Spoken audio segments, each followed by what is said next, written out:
salaamaaleykum yéen a ngi ak Sala bu seen émission Feemu fii ak feneen tey nag woyal soow lañ leen indil ay ca gis ngeen ko lu ñu def mooy am nañ foofu ñaari kilo meew voilà bu ñu jëlee ñaari kilo meew yi dañ koy sotti gis ngeen ko noonu bu ñu ko sottee ba pare dañuy soxla 2 litres d'eau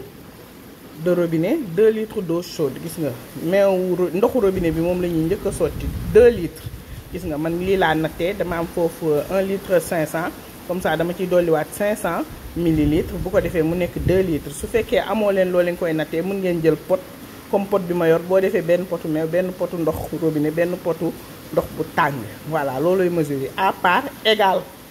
voilà léegi bu ko defee gis nga ko dañuy yëngal jéem a toj doñ ji dañ koy fouetter bu baax comme ça meew bi dafay toj ba homogène gis nga ngaa tey nangu noonu ci man fouetter ko bu baax voilà bu ko defee mu daal di toj gis ngeen ko noonu gis nga ko bu tojee ba pare nag li ñuy def mooy ñëw sotti 2 litres d'eau chaude yi voilà ñaari litre ndox bu tàng gis nga comme nu ma def bee rek laay def damaa sotti 1 litre 500 daal di mesurer waat 500 millilitres gis nga ko noonu daal di ñëw sotti ko ci walla gis nga buñ ko sottee ñu daal di yëngal ba mu homogène boo sottee ndox bu tàng bi tamit da ngay yëngal bu ko defee lu may def tout simplement mooy ñëw njatt ci benn potu lait concentré non sucré bu mag voilà bu ma ko ci sottee daal di yëngal tamit gis nga ko noonu ba mu homogène ñu daal di nag arrêté voilà gis nga bu homogène liis na amul donj amul dara ñu jël soow bi nag ñëw di ko ci def gis nga man pour 2 kilo meew yi def naa ci à peu près lu toll ak 9 kuddu soow gis nga ko danga ko ciy tas rek fu ne nga laal ko mais man nag su ma defee soow ba pare du ma yëngalaat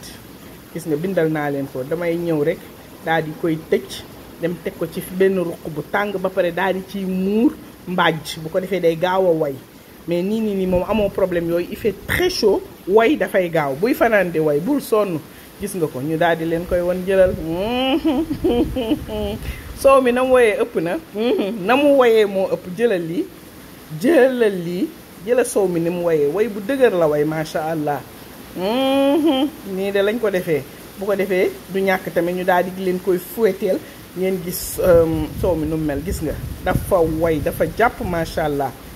ayca mi ngi noonu lii lañ leen indiloon j'espère que li ñu leen indil neex na leen bu leen fàtte abonné aimé partager soo leen amee ay questions ci commentaire yi la merci à Ngatine Mbengue moo ma doon jàppale ci woyal soow bi ak defar soow bi ki taxoon ñuy def sarax bii nag muy Fanta Mbaye yàlla na ko yàlla yërëm te xare ko aljana firdaws merci d'avoir suivi à la prochaine